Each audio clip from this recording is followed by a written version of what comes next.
अस्सलाम वालेकुम, मैं हूं करीम ज़ुबैरी और आप देख रहे हैं क़याम रमज़ान वक्त की स्पेशल रमज़ान ट्रांसमिशन। जनाब, रमज़ान जो है वो माशाल्लाह 24 रोज़े आज गुजर चुके हैं। आज 24वां रोज़ा है। बहुत जल्दी अपने इख्तिताम की तरफ बढ़ रहा है, यानी कि हम ईद की तरफ बहुत तेज़ी के साथ बढ़ रहे हैं। आई होप आप लोग अपने रमज़ान को एंजॉय कर रहे होंगे और जहाँ कहीं भी हैं सेफ़ हैं। और प्लीज़ अगर कहीं बारिश हो जाती है तो ज़्यादा जल्दी ना मचाया करें घर जाने के लिए, बाकी लोगों को भी काफ़ी परेशानी का सामना होता है।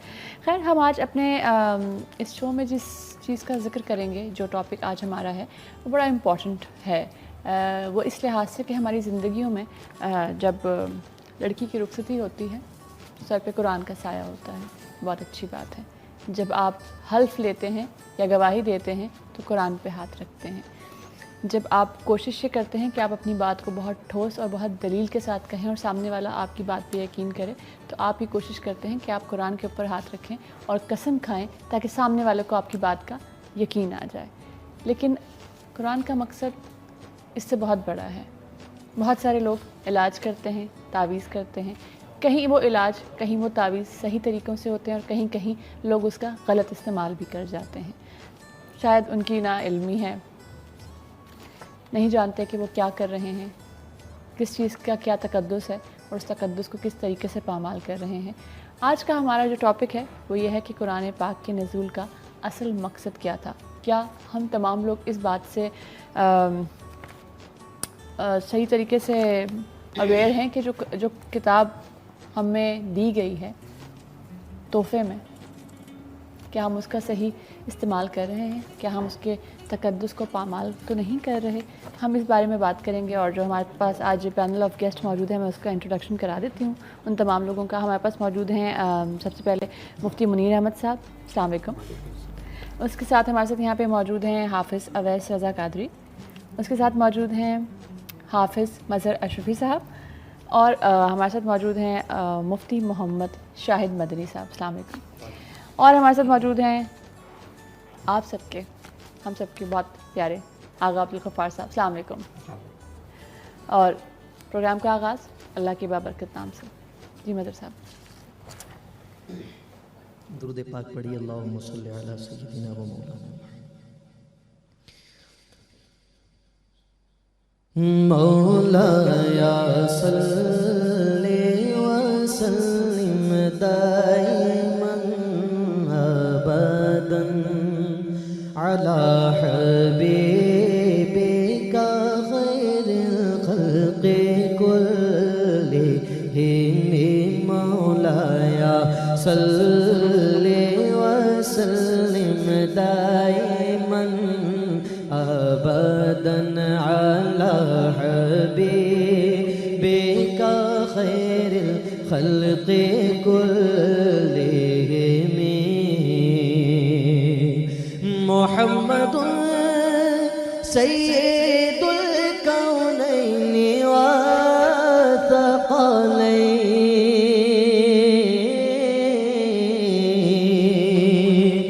मुहम्मदुन सय्यिदुल कौनैनि व थक़लैनि वल फ़रीक़ैनि मिन उर्बि व मिन अजमी मौलाया सल्लि व सल्लिम दाइमन अबदन अला हबीबिका खैरिल खल्क़ि कुल्लिहिम।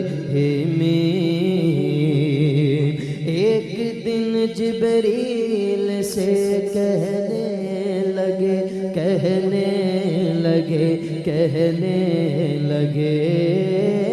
एक दिन जिब्रील से कहने लगे, शाहे उमम तुमने देखा है जहाँ, बतलाओ तो कैसे हैं हम। अर्ज़ की जिब्रील ने, शाहे उमम आप सा कोई मुमासिल ही नहीं, रब की कसम मौलाया सल्लि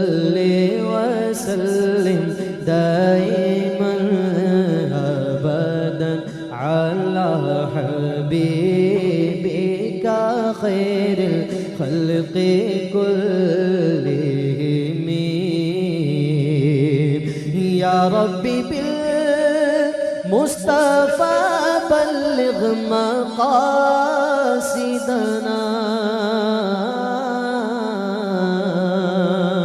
یا ربی بالمصطفى بلغ مقاصدنا واغفر لنا ما مضى يا واسع الكرم مولاي صل وسلم دائما ابدا على حبيبك خير الخلق كلهم هو الحبيب الذي ترجى شفاعته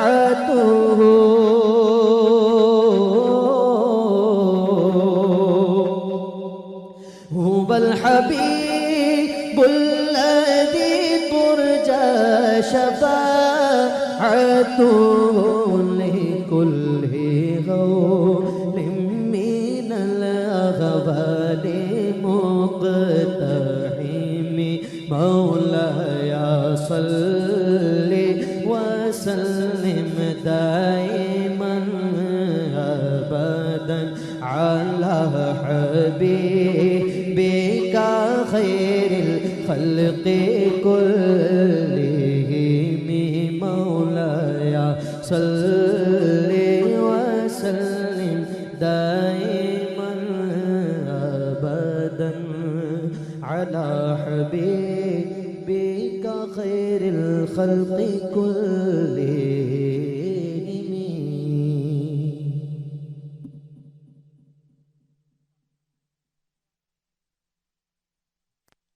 مفتی شاہد صاحب آپ سے شروع کریں گے.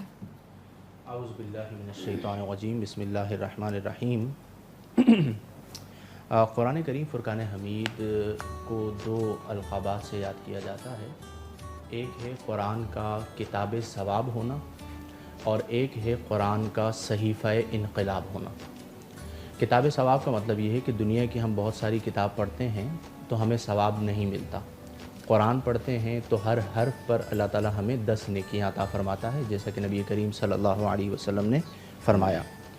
اور صحیفہ انقلاب کا معنی یہ ہے کہ قرآن کے اندر جو معانی بیان کیے گئے ہیں، جو احکامات بیان کیے گئے ہیں، اگر ہم ان کو گہرائی میں جا کر پڑھتے ہیں، پھر سمجھتے ہیں، پھر اس پر تحقیق کرتے ہیں اور اپنی تحقیقات، اپنی معلومات اور اپنی ریسرچ کو اس کے مطابق ڈھالتے ہیں تو وہ صحیفہ انقلاب ہے ہماری زندگی میں، بلکہ ہمارے معاشرے میں، بلکہ پوری دنیا میں. انقلاب جو ماضی میں بھی آیا وہ قرآن ہی کے سبب آیا. اس وقت المیہ یہ ہے کہ نہ ہم صحیح طریقے پر اسے کتاب ثواب کے طور پر پڑھتے ہیں اور نہ صحیح طریقے پر ہم اسے صحیفہ انقلاب کے طور پر گہرائی میں جا کے اس کا مطالعہ کرتے ہیں. کچھ چیزوں کی طرف ابھی آپ نے اشارہ کیا کہ بس قرآن کے سائے میں بچی کو رخصت کر دینا، قرآن پر قسم کھا لینا، اور بعض جگہوں پہ تو یہاں تک ہوتا ہے، ہم نے دیکھا ہے کہ پورے گھر کی صفائی ہوگی، قرآن پر ڈسٹ پڑی ہوئی ہوگی، اسے بعض اوقات فریج پر رکھ دیتے ہیں، بعض اوقات ٹی وی پہ رکھ دیتے ہیں اور اتنی توفیق نہیں ہوتی کہ اسے بھی صاف کر لیا جائے. یہ بھی ہم نے بعض جگہوں پہ مشاہدہ کیا. بعض جگہوں پہ ہم نے مذہبی لوگوں کو دیکھا جو پروگرام کر رہے ہوں گے تو اپنے اردو پر بڑی محنت کریں گے، تلفظ اچھا ہونا چاہیے، ادائیگی اچھی ہونی چاہیے، مترادفات ہونے چاہیے، کس لفظ کو میں اور میں کیا فرق ہے، بڑا غور کریں گے. لیکن انہی سے قرآن سن لیا جائے تو بالکل بغیر تلفظ کے، حروف کی غلط ادائیگی کے ساتھ وہ قرآن پڑھ رہے ہوں گے. مطلب یہ ہے کہ ہمیں بہت توجہ کی ضرورت ہے کہ ہم قرآن کو دونوں اعتبارات سے دیکھیں. جہاں تک نزول قرآن کا بنیادی مقصد ہے کہ قرآن نازل کیوں کیا گیا، صرف اس لیے نہیں کیا گیا ہے کہ ہم اس کی تلاوت کریں، جیسے ہمارے یہاں رمضان میں ہوتا ہے، جنہیں ہم رمضانی حافظ بھی کہتے ہیں، کہ پورا سال انہیں توفیق نہیں ملتی کہ قرآن پڑھیں. رمضان آتا ہے تو پڑھنے میں مصروف ہو جاتے ہیں، حفاظ بھی اور غیر حفاظ بھی. کئی گھروں کے اندر ایسا ہے کہ پورا سال تلاوت قرآن نہیں ہوتی، صرف رمضان المبارک میں ہوتی ہے. दूसरा ये भी एक बुनियादी मकसद है कि कुरान पढ़ा जाए, उस पर सवाब मिलता है। नबी करीम सल्लल्लाहु अलैहि वसल्लम फरमाते हैं कि कुरान करीम फ़ुरक़ान हमीद की तिलावत में हर हर्फ पर नेकी है। और आपने फरमाया मैं ये नहीं कहता कि अलिफ लाम मीम एक हर्फ है, बल्कि अलिफ एक हर्फ है, लाम एक हर्फ है और मीम एक हर्फ है, यानी अलिफ लाम मीम पढ़ने पर 30 नेकियां मिल रही हैं। और यहाँ पर मिसाल भी नबी करीम ने हुरूफ मुक़त्ताआत की दी जिन्हें कोई समझ ही नहीं सकता। तो ये इशारा इस तरफ है कि बगैर समझे पढ़ोगे तो इतना सवाब है, और अगर समझ के पढ़ोगे तो और ज़्यादा सवाब मिलेगा। फिर इसके बाद जो बुनियादी मकसद है नुज़ुल कुरान का, वो है फ़हम कुरान और तदब्बुर कुरान। कुरान ही में अल्लाह तबारक व तआला इरशाद फरमाता है कि हमने कुरान को नाजिल फरमाया क्यों? लियद्दब्बरू फ़ी आयातिही, ताकि तदब्बुर करें फ़ी आयातिही, कुरान की आयात में, वलियतज़क्करा उलुल अलबाब, और नसीहत हासिल करें कुरान की आयात से अरबाब नज़र व फ़िक्र। अब हम अपने आप के तदब्बुर का माना ही ये होता है कि किसी चीज़ को गहराई में जाके देखना। अब अरबी में कुरान है, हमें तो उर्दू ही नहीं आती, जब तक तर्जमा नहीं पढ़ेंगे तो गहराई में कैसे जाएंगे? फिर सिर्फ तर्जमा पढ़कर तफसीर पढ़े बगैर और गहराई में नहीं जा सकते। फिर अपना मुहासबा करना कि क्या मेरी ज़िंदगी, मेरे शब व रोज़, मेरे मामूलात, मेरे मुआमलात कुरानी तालीमात के मुताबिक हैं। मतलब कुरान में नमाज़ पढ़ने का हुक्म दिया गया, सबको पता है। कुरान में ज़कात देने का हुक्म दिया गया, सबको पता है। कुरान में हज का हुक्म है, सबको पता है। लेकिन कुरान में रिश्तेदारों के हवाले से क्या फरमाया गया, यतीमों के हवाले से क्या फरमाया गया, मिस्कीनों के हवाले से क्या फरमाया गया, पड़ोसियों के हवाले से क्या फरमाया गया, और इसके अलावा ज़िंदगी के कई शोबे हैं जिनके हवाले से कुरान में अहकामात मिलते हैं, उस पर हमने गौर व हौज़ नहीं करना। तो इसलिए मैं ये समझता हूँ कि आज ये हमारा अहम तकाज़ा होना चाहिए कि हम कुरान पढ़ें। बल्कि एक और चीज़ मैं यहाँ पे ज़िम्नन ज़िक्र कर दूँ कि आज बच्चों को कुरान पढ़ाने पर हमारी कितनी तवज्जो है, कितना टाइम दिया जाता है। कारी साहब आ गए घर पे पढ़ाने के लिए तो बहुत अच्छी बात है, नहीं आए तो चलो आज छुट्टी कर लो, और स्कूल खुद लेकर जाएंगे, छोड़ कर आएंगे बड़े से बड़े स्कूलों में, और फिर उन स्कूलों में टाइम कुरान सॉरी मैं यहाँ पे एक सवाल आपसे करना चाहूँगी। मतलब और वो जो तमाम लोग कुरान शरीफ पढ़ाने के लिए आते हैं, कुरान टीचर्स जो होते हैं और बड़े मुस्तनद लोग होते हैं, उन्होंने भी सीखा होता है, पढ़ा होता है, उनकी रियाजत होती है, वो टाइम देने को तैयार क्यों नहीं होते? आप इस वक्त अगर रिसर्च कराएं तो कोई भी मुफ्ती या कोई भी मौलवी जो घर में आपको कुरान की टीचिंग देने के लिए आता है, कुरान अरबी पढ़ाने के लिए आता है, वो आपको 20 से 25 मिनट से ज़्यादा टाइम नहीं देता है। तो ऐसे में क्या आप कर सकते हैं, मतलब पेरेंट्स क्या कर सकते हैं? देखिए, ये अपने अपने मुशाहदात पर मुनहसर है। आपका सवाल आपके मुशाहदात पर मुनहसर है, मेरा जवाब मेरे मुशाहदात पर मुनहसर है कि आज के दौर में तो कुरान फहमी इतनी आसान हो चुकी है कि आपको ऑनलाइन टीचर्स मिल जाते हैं। अगर आप उन्हें अच्छी रिस्पेक्ट और स्कूल की तरह की अच्छी सैलरी दें तो आपको वो 25 मिनट नहीं, आधा घंटा, 1 घंटा दे सकते हैं। हमारे यहाँ रवैयों का भी फ़र्क है कि बाज़ औक़ात उन्हें वो रिस्पेक्ट नहीं मिल रही होती जो उन्हें मिलनी चाहिए या जिसके वो हक़दार हैं। मैं तो इस बात का कायल हूँ कि हमारे यहाँ तो ये होना ही नहीं चाहिए। यानी आप तमाम सब्जेक्ट्स पढ़वाने के लिए स्कूल भेजते हैं, और अल्लाह का कलाम जो कलाम इलाही है सबसे अहम है, उसके लिए कारी साहब आपके पास आएँ तो आप पढ़वाएंगे, वरना आपको नहीं पढ़वाना। तो आपको आधा घंटा, पौना घंटा स्कूलों में भी फ़हम कुरान के लिए होना चाहिए। अब उसका नतीजा क्या निकलता है? ये तो तमाम असबाब हैं जिसमें आपका मेरा थोड़ा सा इख्तिलाफ भी हो सकता है कि आपके मुशाहदात के मुताबिक कारी साहिबान की गलती है, मेरे मुशाहदात के मुताबिक पेरेंट्स की गलती है कि वो कमा हक़ को तवज्जो नहीं कहते, लेकिन नतीजे पर आ जाते हैं अपने इख्तिलाफ के बावजूद। आज बच्चा 12 साल का हो गया, आप उसे बढ़ाइए, बिठाइए, उसे कहिए बेटा आप 12 टेंसेस सुनाइए, सुना देगा वो। आप उसे कहिए 6 कलमे सुनाइए, नहीं सुना सकेगा। आप उसे बिठा लीजिए कि सूरह यासीन शरीफ पढ़ो, सही तरह तलफ़्फ़ुज़ के साथ नहीं पढ़ पाएगा। मैं खुद ऐसे लोगों का मुशाहदा कर चुका हूँ। इसका मतलब क्या हुआ कि नतीजे में तो ख़राबी मौजूद है, असबाब इब्तिदाई क्या है वो एक अलग बहस है। तो इसके लिए सबसे अहम यह है कि हम सब मिलजुल कर तवज्जो करें। कारी साहिबान है, मैं उनसे कहूँगा कि आप सिर्फ सोर्स ऑफ इनकम के लिए ना पढ़ाएँ, आप अल्लाह के दीन की खिदमत के लिए पढ़ाएं कि आप जो पढ़ा रहे हैं उस पर आपको अल्लाह अजर अता फरमा रहा है, और जो आप मेहनत कर रहे हैं वो और उस पर जो आपको उजरत मिल रही है वो आपकी ज़रूरत है। पेरेंट्स को चाहिए कि जितनी तवज्जो वो दुनियावी तालीम पर दे रहे हैं उतनी ही तवज्जो दीनी तालीम पर दें। बच्चा स्कूल की छुट्टी कर दे तो हमारा गुस्से का लेवल क्या होता है, मदरसे की छुट्टी हो जाए तो हम किस लेवल पर उसे तवज्जो, थोड़ा चलो कोई बात नहीं कल चले जाना। ये हमारे रवैयों का भी फ़र्क हमारी ज़िंदगियों में मौजूद है, जिसकी बिना पर अब हमारी न्यू जनरेशन को देखकर हमें इतनी फ़िक्र लाहिक होती है कि इन बेचारों को सही तरह कुरान पढ़ना नहीं आता। अब जिसे कुरान सही तरह पढ़ना नहीं आता होगा वो नमाज में तिलावत किस तरह करेगा? तिलावत में भी बहुत सारी गलतियाँ मौजूद होंगी। फिर पढ़ना यानी तिलावत पहला स्टेप है, फिर तिलावत में भी एक सिर्फ पढ़ना है, एक क़िराअत करना है, तरतील के साथ पढ़ना है, फिर उसके बाद फ़हम कुरान का दर्जा आता है, फिर उसके बाद कुरान के तदब्बुर का दर्जा आता है, تو یہ تمام چیزوں پہ محنت کی ضرورت ہے. یعنی ہر بندہ اپنی اپنی طاقت کے مطابق، فار ایگزامپل میں یہ دیکھوں کہ جی میں اپنے بچوں کی دنیاوی تعلیم کا اہتمام کتنا کرتا ہوں، دینی تعلیم کا اہتمام کتنا کرتا ہوں، خود جواب آ جائے گا، مجھے پتہ ہے چونکہ میرے معاملات ہیں. اسی طرح ہمارے جتنے سننے والے ہیں وہ خود اپنے آپ سے سوال کر لیں کہ ہم دنیاوی تعلیم کا اہتمام کتنا کرتے ہیں، دینی تعلیم کا اہتمام کتنا کرتے ہیں. تو اس پر توجہ ہونی چاہیے. حالانکہ قرآن تو دیکھیں اتنی پیاری کتاب ہے کہ قرآن میں اللہ خود فرماتا ہے نحن نزلنا الذکر وإنا لہ لحافظون، کہ ہم نے ذکر یعنی قرآن کو اتارا، ہم ہی اس کی حفاظت کرنے والے ہیں. آپ 30 صفحات پر مشتمل ایک اردو کا رسالہ دے دیں بچے کو، کہو ورڈ ٹو ورڈ یاد کرو، نہیں یاد کر سکتا. 30 پاروں پر مشتمل قرآن آپ دے دیجئے، وہ اس کے سینے میں محفوظ ہو جاتا ہے. اس سے بڑھ کر معجزہ کیا ہوگا کہ آج دنیا میں سب سے زیادہ پڑھی جانے والی کتاب قرآن ہے، دنیا میں سب سے زیادہ حفظ کی جانے والی کتاب قرآن ہے، دنیا میں سب سے زیادہ حفاظ کس کتاب کے موجود ہیں، قرآن کے موجود ہیں. اور ایک اور بات میں یہاں پہ ذکر کر دوں کہ بہت سارے مذاہب ہیں، عیسائیت ہے، یہودیت ہے، ہندوازم ہے، اور بہت سارے مذاہب ہیں. ان سب میں حق ہونے کی دلیل، ہر کوئی کہتا ہے جی ہم حق ہیں. عیسائی تو یہ کہیں گے نا عیسائیت حق ہے، یہودی یہ کہیں گے یہودیت حق ہے، مسلمان کہیں گے اسلام حق ہے. لیکن ہم نیوٹرل ہو کر تھوڑا سا دیکھیں کہ ایک ایسی چیز ہمیں مل جائے کہ جو ہمیں سمجھ میں آئے کہ واقعتاً یہ مذہب حق ہے.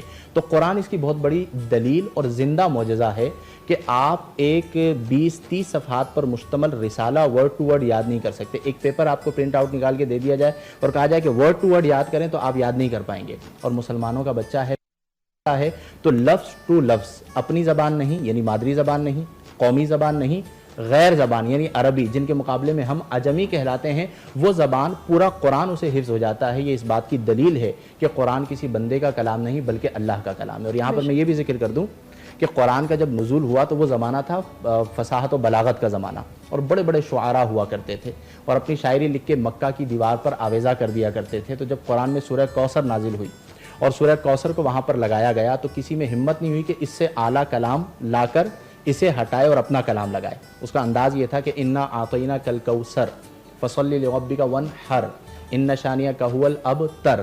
تو ایک بہت بڑا شاعر تھا، اس نے اگلا جملہ لکھا کہ ما ھذا کلام البشر، کہ یہ کسی بشر کا یعنی کسی انسان کا کلام نہیں ہے. یعنی اس کی حصے فصاحت نے جان لیا کہ یہ کسی انسان کا کلام اس درجے کی فصاحت و بلاغت کا نہیں ہو سکتا. اسی لیے نبی کریم صلی اللہ علیہ وآلہ وسلم جب تلاوت فرمایا کرتے تھے اور کلام کیا کرتے تھے، بڑے بڑے عرب کے فصحاء اور بلاغا جو ہے وہ انگشت بدندہ ہو جایا کرتے تھے. والا حضرت نے فرمایا نا کہ تیرے آگے یوں ہیں دبے لچے فصحاء عرب کے بڑے بڑے، کوئی جانے منہ میں زبان نہیں بلکہ جسم میں جا نہیں. تو قرآن ایک معجزہ بھی ہے، اور قرآن ہی میں اللہ نے فرمایا کہ اگر تم یہ کہتے ہو کہ یہ غیر اللہ کی طرف سے یعنی انسانوں کی طرف سے ہے، یہ نبی کریم صلی اللہ علیہ وسلم نے اسے بنا لیا ہے، تو فَأْتُوا بِسُورَةٍ مِّن مِّثْلِهِ، تم اس کی مثل ایک صورت بنا کے لے آؤ، 10 آیات بنا کے لے آؤ، ان کنتم صادقین، اگر تم سچے ہو. فَإِن لَمْ تَفْعَلُوا، اگر تم یہ نہ کر سکو، وَلَن تَفْعَلُوا، اور پھر خبر دی مستقبل کی کہ تم ہرگز نہیں کر سکو گے، تو پھر ڈرو اس آگ سے جس کا ایندھن آدمی اور پتھر ہیں. تو بہرحال قرآن ایک کتاب ثواب ہے، صحیفہ انقلاب اللہ کی بہت بڑی نعمت ہے. اور ابھی آپ جو بات کر رہی تھی دم کی، وہ بھی ٹھیک ہے کہ اگر کوئی قرآن کریم فرقان حمید سے دم کرتا ہے اور صحیح طریقے پہ کرتا ہے، جعلی عامل نہیں ہے، پیسوں کے لیے عملیات نہیں کرتا، مالدار بننا مقصود نہیں ہے، تو قرآن اس لیے بھی ہے. قرآن میں خود اللہ تعالیٰ ارشاد فرماتا ہے وَنُنَزِّلُ مِنَ الْقُرْآنِ مَا هُوَ شِفَاءٌ وَرَحْمَةٌ لِّلْمُؤْمِنِينَ، کہ ہم نازل فرماتے ہیں قرآن سے وہ کیا، ما ہوا شفاء، جو کہ شفا ہے، ورحمۃ للمؤمنین، اور ایمان رحمت ہے. نبی کریم صلی اللہ علیہ وسلم بذات خود قرآنی آیات پڑھ کر دم فرمایا کرتے تھے. سورہ فلق، سورہ ناس روحانی علاج ہی کے لیے گویا کہ نازل کی گئی، ظاہری اعتبار سے جادو ہوا، اور سورہ فلق اور سورہ ناس جسے ہم معوذتین بھی کہتے ہیں، اس کا نزول ہوا. دم بھی کیا جا سکتا ہے شفا کے لیے، تلاوت بھی کی جا سکتی ہے، پڑھا بھی جا سکتا ہے. یہ تمام اہم تقاضے پورے ہونے چاہیے اچھی نیت کے ساتھ. تو انشاءاللہ الجلیل ہماری عملی زندگی کے اندر بہتری آئے گی. اور قیامت کے دن حافظ قرآن کے بارے میں آتا ہے کہ اسے کہا جائے گا قرآن پڑھتے جاؤ اور منزلیں چڑھتے جاؤ. جہاں پر قرآن کا اختتام ہوگا یعنی آخری صورت ختم ہوگی، وہی تمہاری منزل ہوگی. تو حافظ کے لیے یہ بھی فضیلت بیان کی گئی ہے. گھر والوں کے گھر کے 10 افراد کی شفاعت کرنے کی فضیلت بھی بیان کی گئی ہے. اور ان ماں باپ کو بھی میں مبارکباد دینا چاہوں گا جو آج کے پرفتن دور میں بھی اس بات کی خواہش رکھتے ہیں کہ ہمارا بچہ حافظ قرآن بنے، اور وہ بڑی محنت کرتے ہیں کہ ایسے ادارے منتخب کرتے ہیں جہاں پہ وہ بچوں کو حفظ قرآن بھی کراتے ہیں اور دنیاوی تعلیم بھی چل رہی ہوتی ہے. گویا کہ دین اور دنیا کا ایک حسین امتزاج ہوتا ہے. اللہ تعالی ہم سب کو توفیق عمل عطا فرمائے. جی مفتی منیر صاحب کیا مقصد؟ ونصلی ونسلم علی رسولہ الکریم. قرآن پاک کا جو بنیادی مقصد ہے وہ ہے بندے کو کا اپنے رب کی طرف رجوع کرنا، اور اس پاک کتاب کے ذریعے ایسی ہدایت حاصل کرنا کہ اسے رب کی معرفت حاصل ہو جائے۔ اللہ رب العالمین پاک کلام میں ارشاد فرماتا ہے ذالک الکتاب لا ریب فیہ، یہ ذی شان کتاب کہ لا ریب فیہ، اس میں کوئی شک نہیں ہے۔ کس کے لیے شک نہیں ہے؟ ھدی للمتقین، متقین کے لیے اس میں شک نہیں ہے، ورنہ کفار تو بے بہا اس میں شک کیا کرتے تھے اور ان کو بلایا جاتا تھا کہ کل ٹھیک ہے تم شک کرتے ہو تو لاؤ اس جیسی ایک صورت ہی لیا۔ اب یہاں پر فرمایا کہ ھدی للمتقین، متقین کے لیے ہدایت ہے۔ اب ہدایت متقین کے لیے ہے، متقین کس طرح ہدایت کرتے ہیں؟ وہ الذین یؤمنون بالغیب، غیب پر ایمان رکھتے ہیں۔ تو غیب پر ایمان رکھنا ایمانیات سے ہے، تو گویا کہ قرآن پاک سب سے پہلے ایمانیات کو درست کرتا ہے۔ جب ایمانیات درست ہوں گی اللہ کی وحدانیت ہوگی، ایمانیات درست ہوگی اللہ کی وحدانیت ہوگی۔ اب اس وحدانیت کے اعتبار سے پھر بندہ کیا کرے گا؟ اعمال کی طرف آئے گا، عقائد درست ہوں گے، عقائد کی درستگی کے ساتھ ساتھ پھر انسان جو ہے اپنے اعمال کی طرف آئے گا، بنیادی ارکان کی طرف۔ ٹھیک ہے، ہم وہ بنیادی ارکان کیا ہے ہم اس پہ بھی بات کریں گے، لیکن ایک چھوٹا سا بریک آ گیا، ہمارے ساتھ رہے گا پیام رمضان۔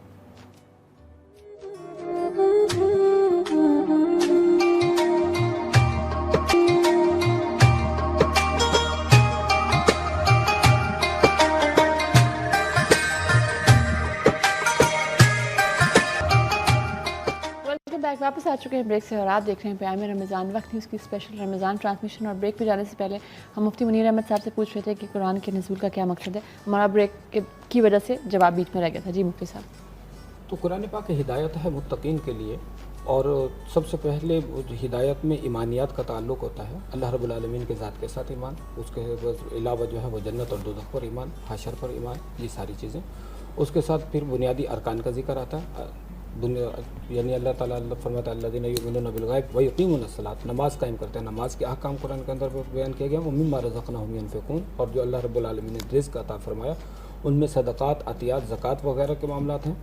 اس کے بعد قرآن پاک جو ہے پچھلی کتب کی جو تصدیق کرنے والا ہے، جو پورا دیگر انبیاء پر صحائف آئے، کتب آئیں، ان کی تصدیق فرماتا ہے، ان کتب کی تصدیق کے ذریعے انبیاء کی بھی تصدیق موجود ہے۔ تو قرآن پاک ان چیزوں کو بھی تصدیق فرماتا ہے، اور فرماتا ہے والذین یؤمنون بما انزل الیک وما انزل من قبلک، کہ وہ ایمان لاتے ہیں جو پہلے نازل کیا گیا، جو اب نازل کیا گیا، اس پر ایمان لاتے ہیں، بالآخرۃ ہم یوقنون، آخرت پر ایمان لاتے ہیں۔ یعنی گویا کہ قرآن پاک کے اندر پہلی ہی صفحے کے بعد دوسرے صفحے میں اللہ رب العالمین نے زندگی گزارنے کے تمام احکامات کو اجمالی طور پر بیان فرما دیا کہ اے بندہ خدا، تجھ پر جو قرآن نازل کیا گیا، اس قرآن کے نزول کا اصل مقصد تو یہ ہے کہ تو اپنے ایمانیات کو اور اپنے اعمال کو درست کر لے، اپنے مرنا اور اپنے جینے کو درست کر لے، اور اس کے بعد تو فلاح و کامیابی پانے والا ہے۔ اس کے علاوہ دیگر جو بھی معاملات ہیں زندگی گزارنے کے، دیگر جتنے اسلوب ہیں وہ تمہیں ملتے رہیں گے، تمہیں یہ پڑھنا ہے، لیکن اجمالی طور پر یہی ہے۔ پھر دوسری بات یہ ہے کہ جب ہم قرآن پاک میں غور کرتے ہیں تو قرآن پاک کے لیے تو اللہ تعالیٰ نے فرمایا وَلَا رَطْبٍ وَلَا يَابِسٍ إِلَّا فِي كِتَابٍ مُبِينٍ، ہر خشک و تر نہیں ہے مگر وہ اس پاک کتاب کے اندر موجود ہے۔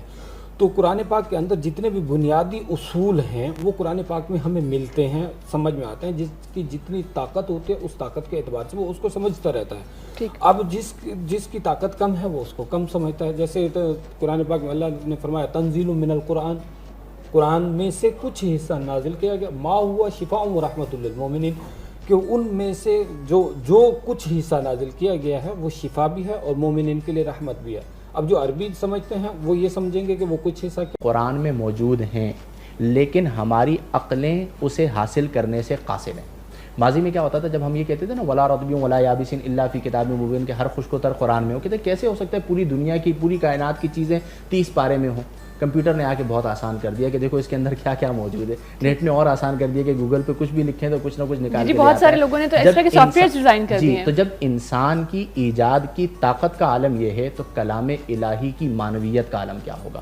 اب اس چیز کو سمجھنا آسان ہو گیا، اور حضرت علی بہت خوب کہتے ہیں کہ جب میں چاہتا ہوں کہ میں رب سے کلام کروں تو میں نماز پڑھتا ہوں، اور جب میں یہ چاہتا ہوں کہ رب مجھ سے کلام کرے تو میں قرآن پڑھتا ہوں۔ تو اس لیے ہمیں اگر سکون و اطمینان چاہیے تو ہم قرآن پڑھیں، थोड़ा सा टाइम निकालें रोज़ाना की बुनियादों पर, कोशिश करें कि हम अपने दिन का आगाज़ एक रुकू तिलावत कुरान से कर लें। आप उसकी बरक़ात देखें। देखिए हमारे घरों में हमारी जो दादी हैं, नानी हैं, अम्मी हैं, हमने उन्हें देखा है सुबह फजर पढ़ती हैं, कुरान खोलकर बैठ जाएंगी और तिलावत करेंगी। आप यकीन कीजिए उसकी बरकत हम अपनी आंखों से देखते हैं, महसूस करते हैं। कभी वो सफ़र में चले जाएं पंजाब वगैरह और घर पे ना हो 2 हफ्तों के लिए, 3 हफ्तों के लिए, तो हमें बड़ी टेंशन हो जाती है, अंधेरा हो जाता है, पैसों में बरकत नज़र नहीं आ रही है और पैसे ख़त्म हो रहे हैं और बड़े मसाइल हो रहे हैं। ये उनकी बरकत है। और आज भी जिन घरों में दिन का आगाज़ तिलावत कुरान से होता है, आप उन घरों की बरकतें देखें। लेकिन हमारी जो आज की माएँ हैं वो तो फिर शुरू ही मॉर्निंग शो से करती हैं, तो उनके बच्चों को क्या तरबियत हासिल होगी। तो उनके लिए भी नसीहत है कि वो भी अपनी अम्मियों के अंदाज पे चलें कि वो दिन का आगाज़ तिलावत कुरान से करें।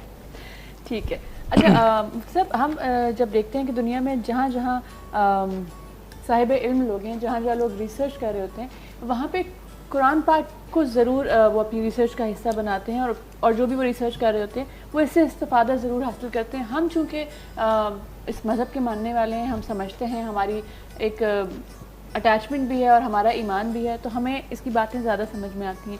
लेकिन वो लोग जो मुसलमान नहीं हैं, जो उन्होंने कलमा नहीं पढ़ा हुआ, जो इससे रूहानी तौर पे ज़्यादा अटैच नहीं है, उनको ये किताब कैसे समझ में आती है और इतनी बेहतर समझ में आती है? बात दरअसल ये है कि हक़ानियत जो है वो यूँ अंधे को भी नज़र आ जाती है, हालांकि अंधा देख नहीं सकता लेकिन महसूस कर लेता है। ठीक।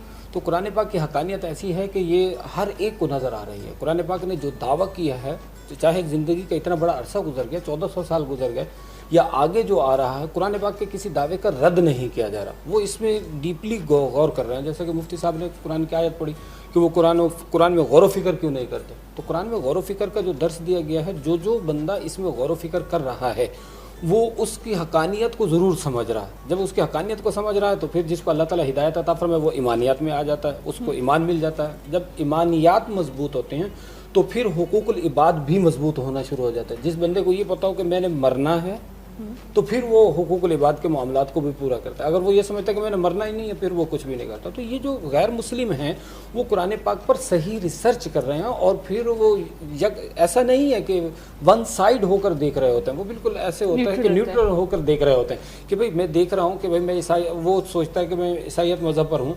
जब वो ईसाइयत के मज़हब पर है तो वो गौर करता है कि ईसाइयत की तालीमात ये हैं, कुरान पाक की तालीमात ये हैं।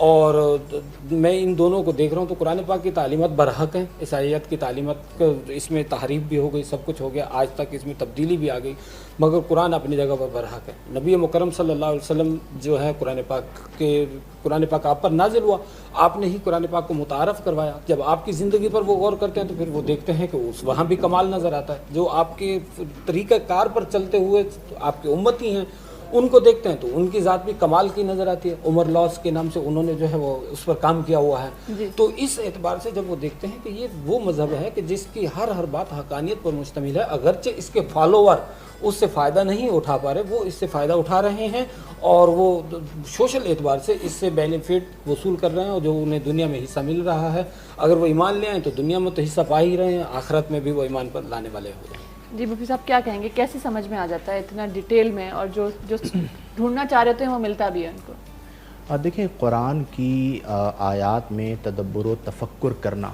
ये इस वक्त एक अलमिया है कि गैर मुस्लिम कुरान पर रिसर्च करके बहुत सारी इजादात करते चले जा रहे हैं और जिनके लिए कुरान नाजिल हुआ है उनके पास ऐसे बड़े लेवल पर रिसर्च सेंटर्स ही नहीं हैं कि जहाँ पर उस लेवल की तहकीक हो। मैं छोटी सी मिसाल आपको दे देता हूँ। सूरह फील है, अल्लाह ने फरमाया कि अलम तरा कैफ़ फ़अल रब्बुका बिअस्हाबिल फ़ील अलम यजअल कैदहुम फ़ी अबाबील। अब अबाबील से अल्लाह ने फ़ील को तबाह किया। अब अबाबील परिंदों को आप देखें और दूसरी तरफ आप हाथी को देखें तो सर पकड़ के बैठ जाएं कि ये कैसे हो सकता है। अब जिस मकाम पर ये अबरहा वाला वाक़या हुआ था वहाँ पर रिसर्च की गई, वहाँ के ज़र्रात में एटम के ज़र्रात पाए गए और फिर वहीं से इन्हें रास्ता मिला और वो तहकीक करते करते करते करते आज एटम बम पे पहुंच गए। मतलब क्या हुआ कि बुनियाद उन्हें कहाँ से मिली? कुरान से मिली। इसी तरह आप अगर गौर करें कि कुरान में जो इख्तिलाफ़ लैल व नहार की आयात हैं, ठीक है, उसमें अल्लाह ने पहले रात को ज़िक्र किया फिर दिन को ज़िक्र किया, उसमें बहुत सारे ऐसे निकात मौजूद हैं जिन पर रिसर्च हुई है। कभी हम इसको मौजू के तौर पर रखेंगे कि इस्लाम, कुरान और जदीद साइंस, پھر اس میں ہم مثالوں سے ثابت کریں گے کہ کون کون سی چیزیں جو آج ایجاد ہوئی ہیں ان کی بنیاد قرآنی آیات ہیں کہ ان کے ذریعے جو ہے انہوں نے اس چیز کو حاصل کیا.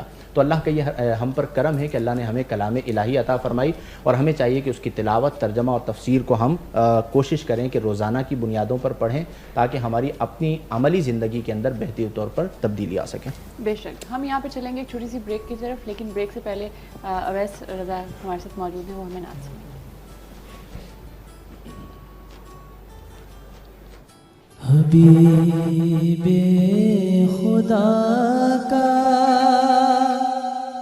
نظارہ کروں میں، دل و جان پر نثارہ کروں میں. حبیب خدا کا نظارہ کروں میں، دل و جان پر نثارہ کروں میں. میرا دین و ایمان فرشتے جو پوچھیں، میرا دین و ایمان فرشتے جو پوچھیں، تمہاری جانب اشارہ کروں میں، تمہاری جانب اشارہ کروں میں. حبیب خدا کا نظارہ کروں میں، دل و جان پر نثارہ کروں میں.